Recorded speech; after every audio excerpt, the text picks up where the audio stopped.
Heat up your evening with Beverly Hills 90210, Wednesday at 8.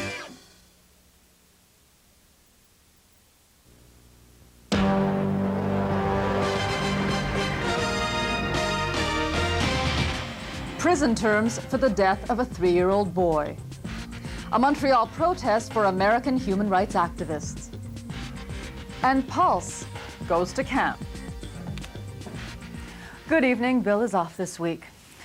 16 years. That is the sentence a judge in Miramichi, New Brunswick has handed a couple for starving their son to death. Stephen and Lorelei Turner were convicted of manslaughter last month. This was in the death of 3-year-old John Ryan Turner. And there was applause in the courtroom when the sentences were handed down. Paul Green reports.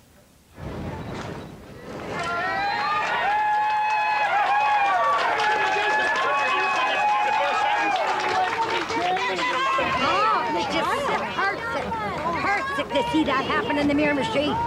In his decision, Judge Thomas Reardon agreed that Lorelei Turner was the dominant personality and that Stephen Turner was a passive man. But he added there could be no difference in sentencing because Mr. Turner must have known that John Ryan was not a well boy, and his failure to act cannot be excused. A crowd has been lining the street outside the courthouse since this morning. Some think the sentence was fair, some don't. 16 years for murdering a little child. It's not enough for them. Lock them up and throw the key away. Bread and water. I mean, they're supposed to be proud Canadians. He's in the services. Come on now. You don't think they got enough? No. 25 years might have been enough, but they're going to get out. Like, you know, you don't do 25 years now, so it's going to be sad. I would say it's very appropriate for that crime. I would think so anyway. I think there's a question of law to be argued with respect to whether the conviction is proper for unlawful act manslaughter. And based on existing authority, my view of the sentence is that it's excessive and punitive and unjustified in the facts of the case. Both of the Turners' lawyers were asking for a sentence in between 2 years less a day and 8 years. Although neither of their clients has requested it yet, an appeal seems to be a certainty. Obviously, he'll be in contact with me either this evening or tomorrow, and we'll be taking it from there. Crown Prosecutor Fred Ferguson couldn't be reached for comment, but he had said there was no precedent in the case, and he was looking for a severe sentence. In Miramichi, Paul Green, ATV News. 2 children who were taken from their grandparents' home by their mother yesterday afternoon are now in the care of Youth Protection Department. Yesterday afternoon, the mother showed up at their home with 2 friends and demanded her 2 sons. The boys, a 2-year-old and a 10-month-old, were in the care of the grandparents because the mother had been suffering from emotional problems. The mother met with youth protection officials this morning. This afternoon, police picked up the children. No charges are planned. This is Howard Schwartz at John Abbott Computer Camp, where they're learning more than the difference between a ROM and a RAM. Pulse News goes to summer camp. The story's coming up.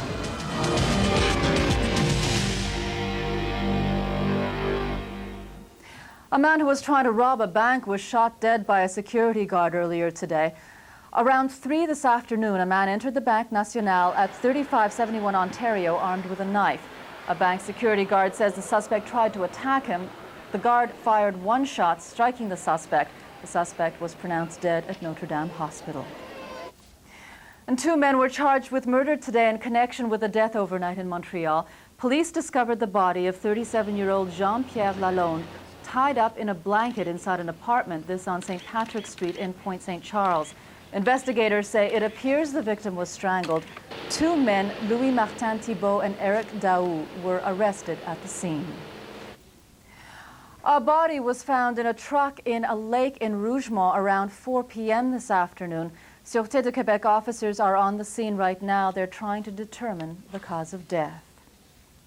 A 50-year-old man is alive and well and at home today. His disappearance in the woods near Lachute yesterday sparked a day-long search. 50-year-old Gilles Rivet disappeared after he left his home in Wentworth for a walk with his dog. The search began when the dog returned home alone. Rivet showed up early today. He said he took a wrong path and got lost. And since he couldn't find his way back to the path, he said he decided to look for a clearing in the woods. And that made it much easier for a police helicopter to find him. We often have stories about dogs and cats, but birds tend to get neglected. So today we have a bird story. Actually, it's about a new bird sanctuary in Hudson. And as Leanne Castellino reports, it's making quite an impression with visitors and with the residents. Retailing This baby crow has had a rough start. It wasn't fed properly by its mother, and that has prevented its feathers from growing. So the people that found Brandon, as he's been named, brought him here 2 weeks ago. This is Le Nichois, a newly formed bird rehab center in Hudson. The last 5 years, 5 to 7 years, we were taking between 200 and 400 a year into our home. And you cannot do a good job. You just can't. That's reality. And then last year, I had ill health, which really forced me to examine what I was doing. And I put a plea out to the public and my friends, and they all responded. The center has been operating out of this freshly renovated barn since June 1st. The barn was donated by a local resident. Today, workers here unveiled a new addition to the bird sanctuary. 3 flight cages. He's in the flight. Right. Yeah, but he should be released. But he doesn't want to be. He likes it so much here, he doesn't want to go. I'm in charge of that pigeon. He stays for a she's while. the boss, and don't argue with her. Right. Le Nichois cares for orphaned and injured birds, and they rely heavily on donations. You know, I've just been reading about vireos. The difference in the DNA between a purple-eyed vireo and a white-eyed vireo is greater than the difference between the DNA for us and chimpanzees. Yes, seriously. I think this is very important. I certainly see a lot of birds injured, don't know what to do. Very recently I had a bird that was caught by a cat. I let it go. Apparently you're not supposed to. Wasn't injured, but apparently they need a shot of antibiotics. I didn't know that. So I think it's wonderful to have a facility like this. As for Brandon, well, they say he'll survive. He'll continue his recovery process here before being released into the wild next spring. Leanne Castellino, Pulse News. A small group of protesters picketed today outside the Canadian Immigration Detention Centre on Saint-Jacques Street. They're protesting against the detention and expulsion of 2 American human rights activists. Danielle Duguay has more. These people are angry because Ramona Africa and her son Jay were detained last evening at Dorval Airport. Last night, Ramona Africa was supposed to be coming into Canada. Abu Jamal is a black journalist and activist. He was given a death sentence 13 years ago for killing a Philadelphia police officer. He is sentenced to die on August 17th. The group who invited Ramona to speak in Montreal says she wasn't let into Canada for political reasons. But immigration officials say otherwise. It was discovered at that time that that person was not a bona fide visitor to Canada. And furthermore, she also indicated that she had had criminal activities in the United States, which also made her inadmissible to Canada. Under those circumstances, it was determined that she would not be allowed in, but she could leave voluntarily if she chose to do so, which she did. The case of Mumia Abu Jamal is a controversial one. In 1982, Abu Jamal was driving a taxi in Philadelphia when he saw police beating up his brother. He intervened. A police officer was fatally shot. Abu Jamal was convicted of that murder. But Abu Jamal's supporters say he's innocent, and many witnesses say someone else shot the police officer.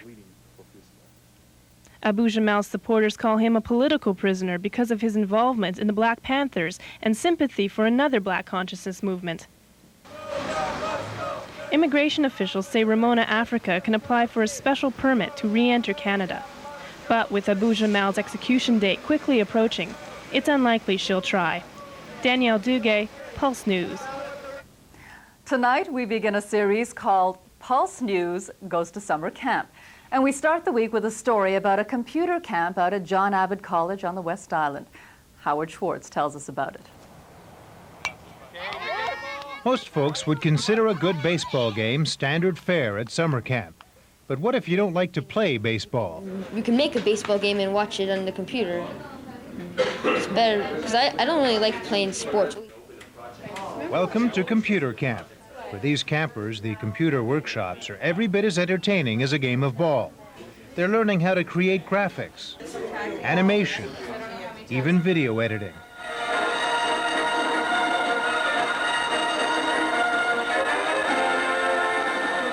Well, it's fun and games to be sure, but these campers don't just sit in front of a screen all day playing computer games.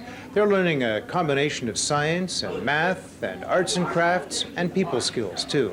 We're making mazes, we're making a video game, and it's neat how we can work like a team to do it. It also teaches you new skills, which helps you on the computer at home and it could help you when you're like getting a job.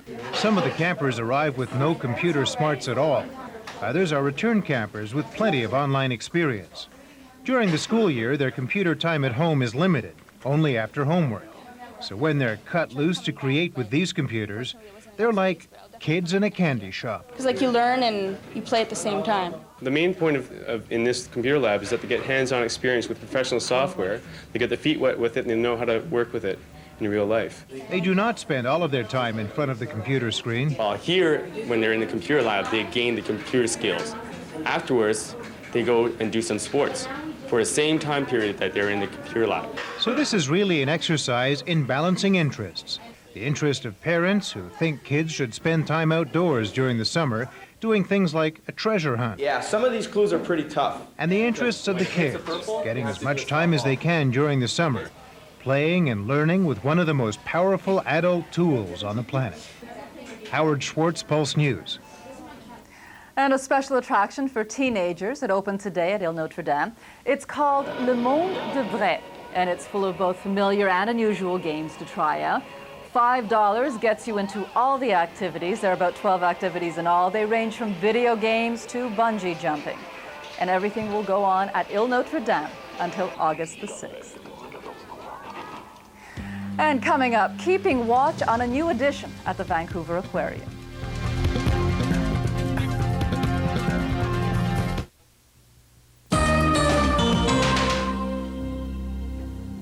We may be smack in the middle of the construction holiday, but work is just getting started on a development in St. Lazare, and that is infuriating homeowners in that area.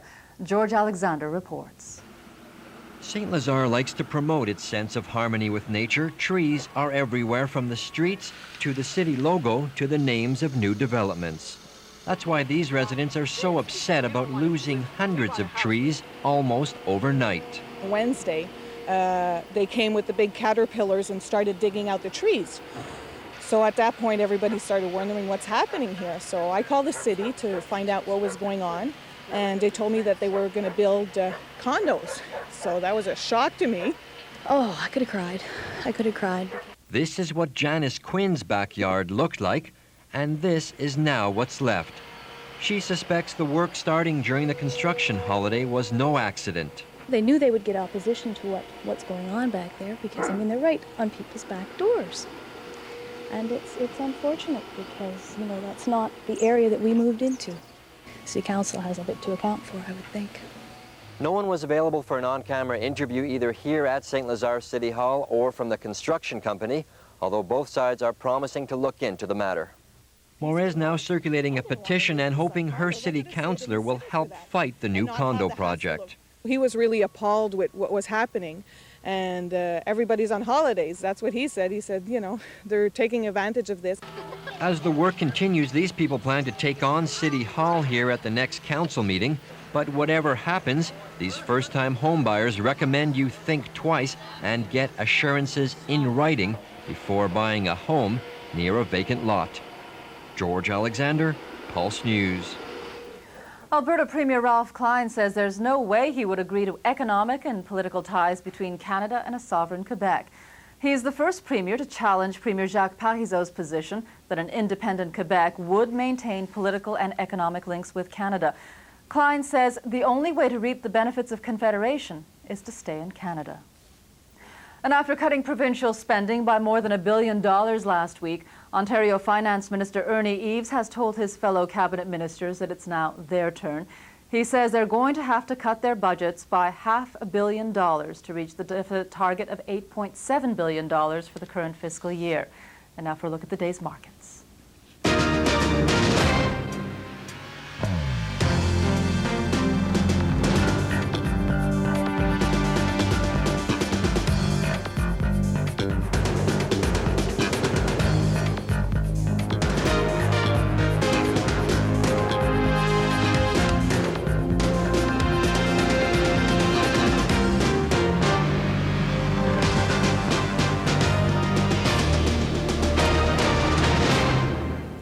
Canada's military has a $6 billion shopping list, but some of the equipment it wants is available second-hand.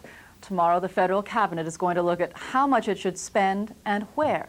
We get more from Norman Federley in Ottawa. Want to buy a used helicopter? That's what the military hopes to do, picking up second-hand Seahawks from the U.S. Navy to replace Canada's aging Sea Kings. The Chrétien government canceled conservative plans to buy a more expensive copter, the EH-101.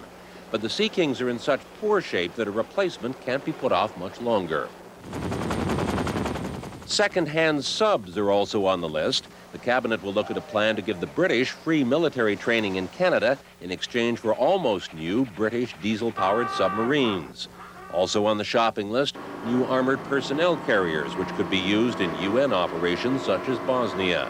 But Bruce Campbell of the Centre for Policy Alternatives says buying new hardware at a time when social programs are on the federal chopping block makes no sense. I can't think in terms of our national security and well-being anything that's more important than our social security system. But pollster Justin Lewis of the Angus Reid Group says the ongoing popularity of the Chrétien government may help sell the shopping trip. Everybody realizes that while the size of our Canadian Armed Forces is shrinking, we want the people that are still left to have good equipment and feel safe.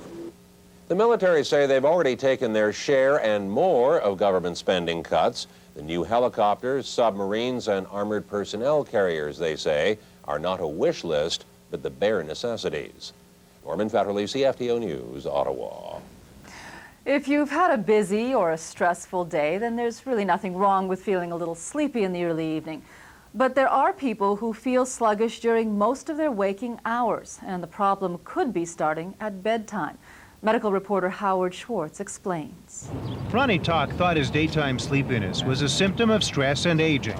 But about 8 years ago, it became more than just a lack of energy, and he didn't know why it was happening. The symptoms essentially were extreme exhaustion. No matter how much sleep I had, I would fall asleep at the most inopportune times, behind the wheel of a car, sitting watching television, at the dinner table. Just nod off for a few minutes and wake up.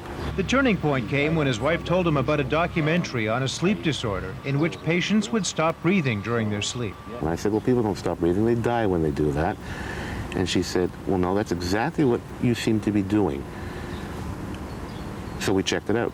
Ronnie Talk's physician sent him to sleep specialist Dr. John Kimhoff, who diagnosed the problem, obstructive sleep apnea. People with apnea actually do stop breathing for periods ranging from 15 seconds to 90 seconds at a time, hundreds of times a night. It can be life-threatening. Now, this is a normal sleeper having very regular breathing with a stable blood oxygen level. Now that contrasts with this next tracing, which is a patient, a typical patient from one of the nights in the laboratory here with severe sleep apnea. And what we're showing here is the very marked fluctuation. In people with apnea, the upper airway collapses, causing episodes of suffocation. Even though they seldom realize it, they are continually awakened during the night. This is associated with impaired performance in the workplace and work accidents. It's associated with automobile accidents. We also know that patients with sleep apnea who are untreated in follow-up over a period of years have an increased mortality compared to treated patients in the normal population. Anyone can develop sleep apnea at any age. Obstructive sleep apnea can be treated with a machine called a continuous positive airway pressure, CPAP, which forces pressurized air through the nose to keep the throat open during sleep. Ronnie Talk says the results were nothing less than remarkable. I feel alert all the time. My mental processes are much stronger. Memory is much stronger. These things that were diminished prior to getting onto the CPAP machine are changed, back to what I consider normal. Sometimes all it takes is a good night's sleep. Howard Schwartz, Pulse News. Now, if you own a cat or a dog, then you know how fleas can be a problem for both the animals and for the people who live with them. Tonight, Brian Britt has some good news for pet owners. It's a new approach in the battle against the flea. First, the problem, the flea. They love to take up residence on your dog or cat, and they're prolific. I never use that. Carmen Delia of the Hot Dogs Grooming Studio knows all about it. They tend to multiply very quickly in the heat. And this summer has been really hot, so we've seen more cases of flea-infested pets. The busiest month for us with getting rid of fleas is August, because it builds up over the summer. Especially during a warm summer like this one. Left untreated, fleas can multiply to the point their constant bites can make your pet anemic. And if your dog or cat is infested with fleas, chances are your house will be as well. The prescribed treatment, flea collars and flea shampoo. But now there is new Pheneron, marketed under the name Program. It won't keep fleas from ending up on your dog or cat, but it will prevent them from multiplying. When that flea lays eggs, the eggs don't hatch into larvae. So it's like an anti-conceptive pills for fleas. The dosage for dogs, a pill a month. For cats, the new flea treatment comes in liquid form and is mixed into the food. The cost for a 6-month supply, $35 to $40. Brian Britt, Pulse News. The baby beluga born yesterday at the Vancouver Aquarium is still alive and swimming with its mother. But the baby's long-term survival is far from assured. The public is asked to move back. Aurora and her baby girl have just moved into the medical pool, and the aquarium staff need to move quickly. This is Aurora's first calf. She only became sexually mature about 1 year ago. So amongst animals, that first calf is the really tough one. So we're going to make sure she's lactating, that she does have milk. Just make sure everything's okay. We're also just going to do a physical on Aurora, take a blood sample, look for any kind of nicks and scratches and stuff. The last 24 hours have gone well, but the calf hasn't begun to nurse, so the aquarium staff decides to force feed the calf. This once again brings up the controversy surrounding captive whales. We don't have much hope that this baby beluga will survive. What do you think the solution is? The solution is release. Actually, Aurora, Imac, and Nanook, the 3 belugas captured in 1990, were captured together in Hudson Bay, and they've only been in captivity for 5 years. They're perfect candidates for release. We wouldn't have to cross any international borders, just straight inside Canada. They could be placed in a rehab program and sent out to freedom in less than a year with minimum cost. That's the solution. The beluga whale was born early Sunday morning, and it immediately headed to the surface for air, but past births at the Vancouver Aquarium haven't gone well. In January, Biosa the killer whale gave birth to her 3rd calf. It died soon after birth. The question people ask is, as you said, is do we have to continue doing this? And I think the answer is an unequivocal yes. I think that the new generations, I think that children have to be exposed to these animals up close and personal. And a video or a book or a picture doesn't really have that impact. The aquarium staff want to put aside the controversy right now. Their next task will be to monitor the mom and baby around the clock, because their next hurdle will be to get the calf to nurse on her own. It's another busy night coming up at the Comedy Festival. Caroline Van Vlartigan joins us from the Old Port. Caroline, what is this? The lighter side of dysfunctional families? What is this all about? Well, Mutsumi, let's just say that we all have our family secrets, right? All of us have some memories of childhood that we would rather just perhaps bury deep inside a closet, and that's what most of us do. However, Sherry Glazer decided to take all those little secrets out of her closet and display them all on stage in her own one-woman show. Oh, they fly out to California for the party, and I meet Molly. If Mort, Bev, and Rose all look alike, it's because they're all members of the same family, and all played with hilarious and astonishing individuality by Sherry Glazer. Now, with us, sex is awkward. Hey, you're on my hair. In Family Secrets, Glazer spends over an hour and a half exploring the hilarious and often touching characters she grew up with. Just got back from taking the dog to the chiropractor. I just kind of eavesdropped on my family's conversations. Actually, I was trying not to become my mother. You know how you don't want to, you avoid that at all costs, and I found myself becoming her, you know, in her kitchen and you know, doing things like she does. And I thought, you know what, I'm not going to resist this anymore. I'm going to get into it completely. And then sometimes he's all hot and heavy, and I'm thinking, did I pay the insurance?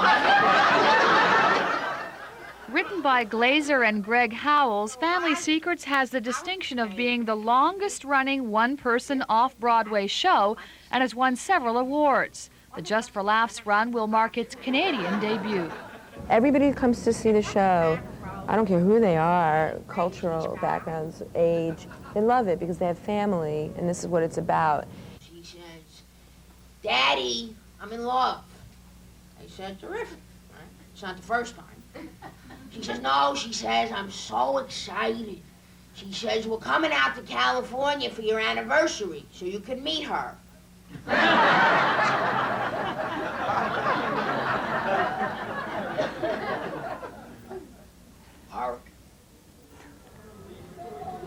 It looks like a lot of fun. So when does the show start, Caroline? It starts tonight, Mutsumi, at the Jesu Theater, and there are still good tickets available, and it will run right up until the end of the festival. I still say that Mort looks like Andy Nullwood in about 40 years. I'm sure Andy's going to kill me for that, but it seems like it's going to be a really, really great show. If you can't go to that show tonight, there's lots happening here in the Old Port. There's a show underway right now, and here's what's happening in the Old Port tonight.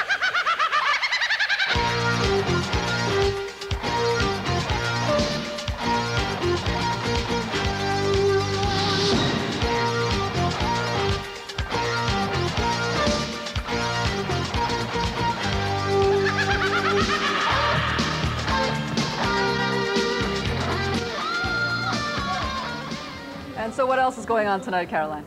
Well, Mutsumi, a very popular show again tonight, the Relationship Show. That's at Club Soda. There's one at 7:15, another one at 9:45. Both, however, have been sold out, but don't worry, we've got you covered. We'll have all the highlights for you on Late Pulse. Great. Thank you very much, Caroline. Okay, see you tomorrow. later. And a nice night for all of this. That's right. It's going to be great out there. We've got clearing skies and some sunshine on the way for tomorrow. And a nice night for tennis. Ron is down at Jerry Park. Ron? Well, a very humid night for tennis. We've had one upset already. A seeded player has gone down, and Jim Courier is safely through to the second round.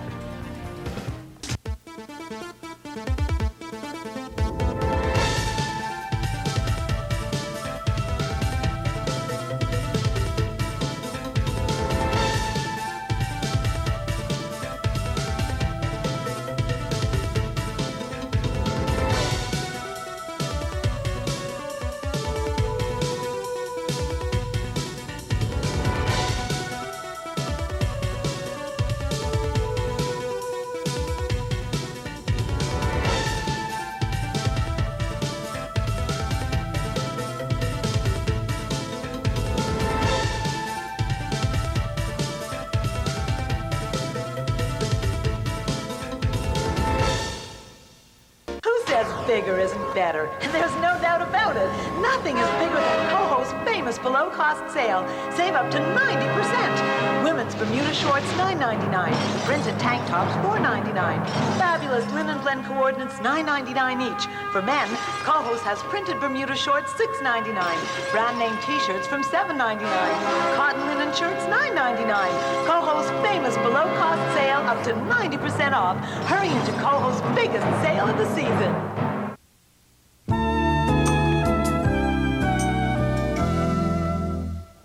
Well, it was a great start to the work week. Plenty of sunshine, lots of blue skies out there. Our high today was 26 degrees, and that's normal. The record high on this date was a very hot 33 degrees, and that was set back in 1963. The record low, 19. That was set in 1953. Here's a look at our Canada-wide temperatures for you. 21 at St. John's, Newfoundland, 19 at Charlottetown, 24 for Halifax, and that's the same for St. John, New Brunswick, 25 at Quebec, and 23 for Dorval. 24 for both Ottawa and for Toronto. Out in the west, a little warmer in Winnipeg at 26 degrees, 23 for Regina, 22 for both Calgary and for Edmonton, and 21 for Vancouver. Lots of cloud for British Columbia today, however. All through the coastline, pushing through into the interior regions, scattered cloud moving through across Alberta and Saskatchewan. Not very cloudy skies, however, as far as most of Manitoba is concerned. That's the same for northwestern Ontario, but fairly cloudy conditions across Ontario to the south, with a bit of cloud just edging its way through across into southern Quebec. The Maritimes, not too bad at all, and heading down the seaboard, just a bit of cloud there as well. Down through Florida, fairly clear conditions there, but they've had a fair amount of wet weather in through most of the southeastern U.S., and you can see our precipitation map showing lots of rainfall moving its way through central and eastern regions of the U.S., down across the Maritimes as well, and some thunderstorms that have moved across through Ontario. We're under the influence of a ridge of high pressure, a very weak ridge of high pressure, believe it or not, situated right here, but it is gaining a fair amount of strength.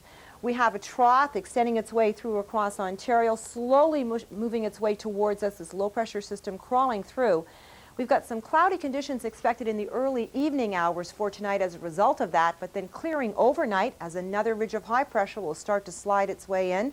For tomorrow, we're looking at mainly sunny conditions under the influence of this high, and we're going to end up seeing a few clouds. There is a 30% risk of some scattered showers, but very, very slim, so we can at least look forward to some blue skies as far as Tuesday is concerned. But by Wednesday, get the umbrella out. This system is going to slide its way across our entire region. As a result, not only showers, but there is a risk of some thunderstorms associated with that. And the next couple of days, as the temperature starts to climb, humidity will be hitting us as well. So very hot, humid, and sticky conditions. Be prepared. Get the fans and the air conditioners ready. Tonight, we're looking at a low of 18 degrees, clearing overnight. And for tomorrow, a high of 30 with a chance of some showers in the very early evening hours. And by Wednesday, showers and thunderstorms in the forecast, a high of 29 degrees. Lows and highs, 18 and 30 for Montreal, 15 and 28 for the Laurentians. That's the same for Sherbrooke, 15 and 26 for Quebec, and 18 and 29 for Ottawa. In our long-range forecast, it'll be bright skies on Thursday with a high of 26, a low of 16 degrees, and plenty of sunshine on Friday, a high of 29, a low of 17 degrees.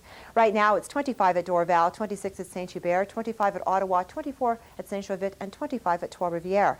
26 at Quebec, 24 at Sherbrooke, 27 for Chicoutimi, and 22 at Baie-Comeau. The sun will rise tomorrow morning at 5:30. It'll set at 8:31. Winds are currently from the south. Our barometric pressure is falling. Humidity is now at 74%. Still bright skies out there at 25 degrees Celsius. That's 77 Fahrenheit. Back to Mutsumi. Thanks, Gwen. And Ron, I know it's tennis, but what are they calling it this year? Well, I don't know. You remember when this place used to be a pretty blue back there? Now it's a not so pretty red. It depends on which of the tobacco products I think they're trying to peddle. In any case, we'll always call this the Canadian Open Tennis Championship. It's been known like that for years, and this is a terrific field we're having. Things a little late getting started because of yesterday's rainouts in qualifying, but the first matchup of note at center court today, Jim Courier, formerly ranked #1 in the world, and the second-ranked Canadian, Daniel Nestor of Toronto. Good match. Nestor is in the far court in this, ranked 150th in the world right now. He had a 4-2 lead in the first set before Courier started to get the feel of things. Courier came back and forced the tiebreaker, won the first 6 points on the way to a 7-1 victory. In the second set, it appeared that Nestor simply ran out of gas in the humidity here at center court. Even so, he tied Courier at 4 before being broken in the 9th game. Nestor lost the second set 6-4. The beginning of the hard-court season leading to the U.S. Open starts here in Montreal. Courier, who's noted for his hard-court play, will move on to meet the winner of the Connell-Larreau match, and that will take place a little later on tonight. We'll have a little bit more on that coming up. In the other matches this afternoon, the first seeded player went down. Brett Stephen of New Zealand took out 14th seed David Wheaton of the United States 6-4, 3-6, 6-3. 12th seed Thomas Enquist defeated Adrian Voinea of Romania, and Malavea Washington beat Gianluca Pozzi of Italy 2-4. The top 8 seeds in the tournament had first round byes. This tournament is only in its 3rd day, and if you count the qualifying matches on Saturday and Sunday, no one has received more attention than Greg Ruzitsky so far, which has been predictable, even though the only person who seems to be surprised about all of that is Greg himself. Randy Tiemann has more. Why don't you just come here? Probably easy enough. There you go. Like the headband. Looks good. They say there's no place like home. Or should I say what used to be home? No, I wasn't nervous. There was no doubt in my mind that I was going to come back, so there's nothing to be nervous about. Ruzetsky is basically a grip it and rip it type player with a big serve and little else, ranked 54th in the world. No, I enjoy hitting it, but I don't like it when the guy hits it twice as hard back for winner, so I have to mix it up. Ruzetsky gets celebrity status at this tournament because he's a hometown boy, or at least he used to be, and because of his situation. In case you've been on Mars the past 3 months, Ruzetsky is the kid from Point Claire who jumped ship, became a British citizen, and now plays for their Davis Cup team. I mean, I can understand the fuss that was made, but it was my personal decision, and I'm very pleased with my decision, and I had a conference yesterday to discuss the issue. It's an issue Ruzetsky seems to be tired of talking about, and the guy hasn't even played his first-round match. It was just a personal decision of mine, and I answered all those questions basically yesterday. But a question from a fan seemed to catch him off guard as he left this morning's practice court. He wondered if Ruzetsky would be willing to jump to Quebec if it didn't work out in Britain. Randy Tiemann, Pulse Sports. Well, right now we've got warm-ups going on behind me for the Aaron Krickstein-Jim Graff match. A couple of Americans. The most interesting match in tonight's draw, at least from our standpoint. Canada's top-ranked Sébastien Leroux of Boucherville, Quebec, will go up against 6th-ranked Canadian Grant Connell of Vancouver. The Expos have the day off in Chicago today after going 1-2 against the Pittsburgh Pirates on the weekend. They play 2 afternoon games against the Cubs starting tomorrow. Pedro Martinez will be going after his 9th victory. He'll be going up against Jamie Navarro. Doug McLean is the new head coach of the Florida Panthers. McLean moves over from his job as director of player personnel to succeed Roger Nielsen in this job. This is McLean's first head coaching job in the NHL. He came out of the University of New Brunswick, worked with Panthers general manager Brian Murray when he was coaching in Washington and Detroit. And the question begs to be asked, what about Larry Robinson? Reports are the Devils were asking a 2nd-round draft pick in return for the 2nd year of Robinson's contract. May have scared the Panthers off. Murray says in McLean, he has a player development type coach, something Murray says Roger Nielsen was not. And as we leave you, our Monday look back at the weekend in sports. For TV sports fans, this was a dream. The Tour de France came to an end, a fantastic overtime finish in the British Open, and Jacques Villeneuve steals one on the last lap at Cleveland. Weekend Encore is brought to you by Ford Motor Company of Canada Limited.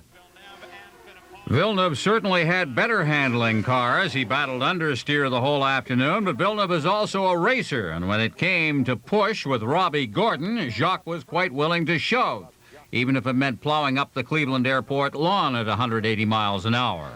With 5 laps left, Villeneuve was 4th. Then Gilles de Ferran, the pole sitter, was knocked out by Scott Pruitt. Villeneuve was now 3rd, behind Michael Andretti and Brian Herta. 2nd last lap, Herta takes Andretti and the lead, and as that happens, Villeneuve sees his chance. He knifes between them, and suddenly it's 3rd to 1st for Jacques. Andretti gives chase, actually taps Jacques on the rear wheel, but he held it together and sprinted for the finish in the checkered flag. 4th win of the year for Villeneuve, who now leads the Indy standings by 32 points. Yeah, when I couldn't fight, I thought, okay, let's hope this race finishes soon, because I had a hard time to stay there and get some more points. But when we had the yellow, I knew we could cool down the tires and that I could push hard for the last 10 laps, and I would have a go at it, and it worked out. And here are 2 examples of what can happen with all that bumping and grinding in racing. Indy Lights at Cleveland. Trevor Siebert of Langley, British Columbia, touches a wheel and goes airborne. The car goes end over end. Siebert walked away from it unhurt. Greg Moore of Maple Ridge, BC, won the race and the Indy Lights overall championship. And in NASCAR at Talladega, lap 138, Jeff Gordon gives his teammate Ken Schrader a tap in the rear. Schrader goes over top of the car of Ricky Cravens. By the time this sorted itself out, 11 cars were damaged. Damage to Schrader, a black eye. Sterling Marling won the race. Caught a bunch of air, and I did what any sprint car driver does, head down, hold on that wheel as hard as I could. I guess I bounced my helmet off the steering wheel a couple times, but we're okay. British Open, John Daly jumped on the old course at St. Andrews early. Birdies on 7 and then again on 8, followed by 7 straight pars, and he was 8 under par. Then he bogeyed 16. On 17, found the road bunker, but managed to blast free and took only a bogey. He went to the clubhouse with a 1-stroke lead, with only 1 golfer holding any chance of matching him. Italy's Constantino Rocca. From 65 feet away, he started the putt from the renowned Valley of Sin, rolled it up over a hump and right into the middle of the cup. It forced a 4-hole playoff against the stunned Daly. But the playoff wasn't close. Up a stroke on the second hole, Daly birdied from 40 feet away to go 2 strokes up. Roca then found the road bunker on 17, which was a third playoff hole. It took him 3 tries to get out of there, triple bogey, and it was over. Daly's second major tournament win. You just don't come over and win a British Open your 4th time. I don't know.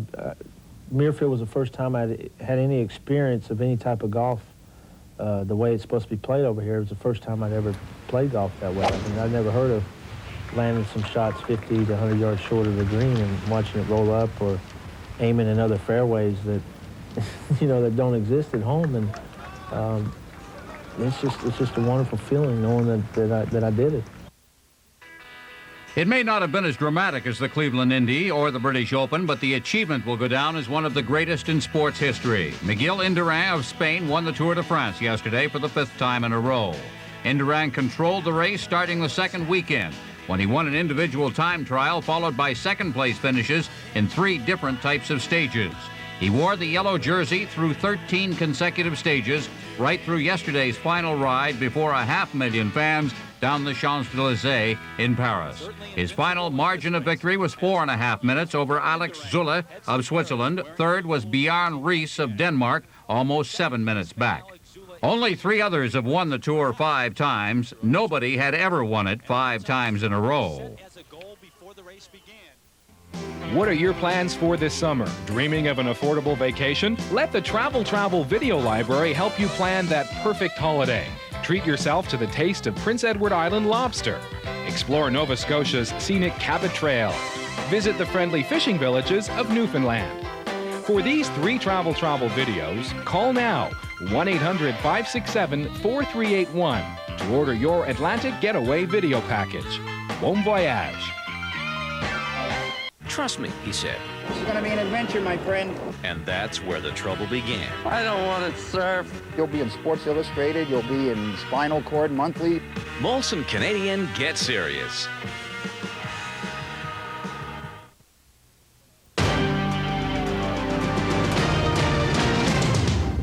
The NATO allies have failed to reach agreement on airstrikes against the Bosnian Serbs, and they're meeting again today. At issue is how the Allied warplane should be called into battle and whether that call should come from NATO or the United Nations. In the past, the UN ordered the airstrikes, but there has been criticism that the UN doesn't react fast enough. But there is one thing the Allies have agreed upon. There will be a more sustained NATO effort to protect UN safe havens in Bosnia, despite the possible risks to UN peacekeepers. And meanwhile, British artillery and infantry units have taken up positions in the mountains overlooking Sarajevo.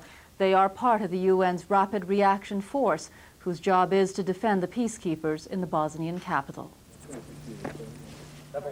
24 hours after receiving their orders, 2 batteries of British artillery were digging in on the slopes of Mount Igman. Their sights trained on the Bosnian Serb guns that pound Sarajevo and aid convoys on an almost daily basis. It's those UN aid convoys and their peacekeeper escorts that the Rapid Reaction Force is here to protect. Just hours earlier, the Bosnian Serbs were giving no sign they were at all deterred by the Western military build-up in their backyard. The overnight shelling killed 6 and wounded 35 others. These women wept for a young mother and her 8-month-old baby in a city where death has become commonplace.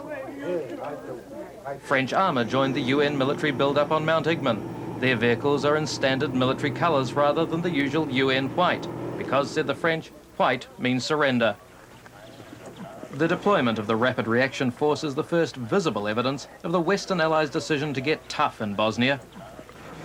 Now those who must live there await the consequences of that decision.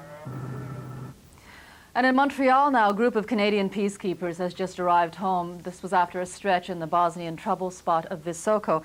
Chris McDermott is at Dorval Airport. Chris, what was the reception like for them? Mutsumi, it was a cheer went through the terminal. It was just less than an hour ago, just after 6 p.m. Family and friends had gathered to welcome home about a dozen Canadian peacekeepers. These are peacekeepers stationed in Visoko, as you mentioned, in Bosnia. They've come back to Canada, and most of them are from stations around Quebec, to have a 2-week vacation from the war in Bosnia.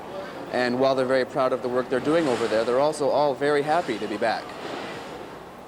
It just feels great. Yeah. You must have been looking forward to it the whole time you were over? Oh, looking forward to it, yes, but we have so much job to do over there that, yes, we do think about it, but when it comes, and we go in. So you're back for 2 weeks and then you head back.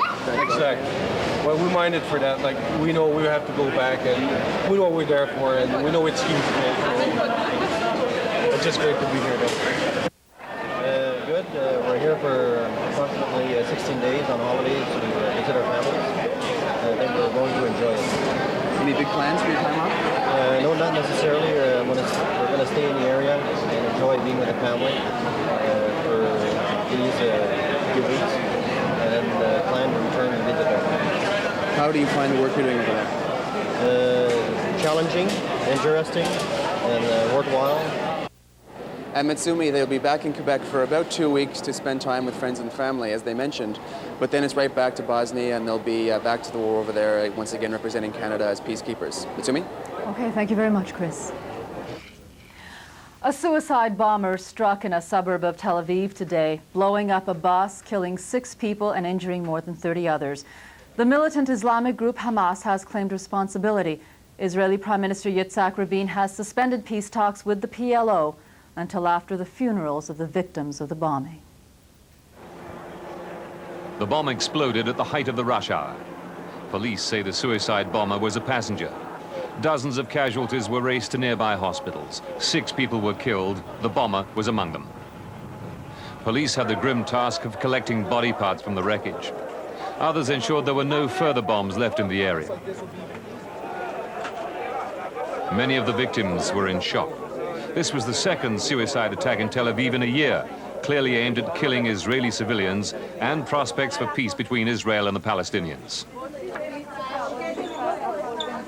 The Israeli Prime Minister, grim-faced and silent, visited the scene. The attack appears to have been carefully timed, coming just a day before the expected deadline for Israel to agree to extend Palestinian rule in the West Bank. Now the political atmosphere is fraught with tension. Furious bystanders hurled abuse at the Israeli government for its involvement in the peace process. The PLO chairman, Yasser Arafat, tried to calm their fears. I condemn completely these terrorist activities.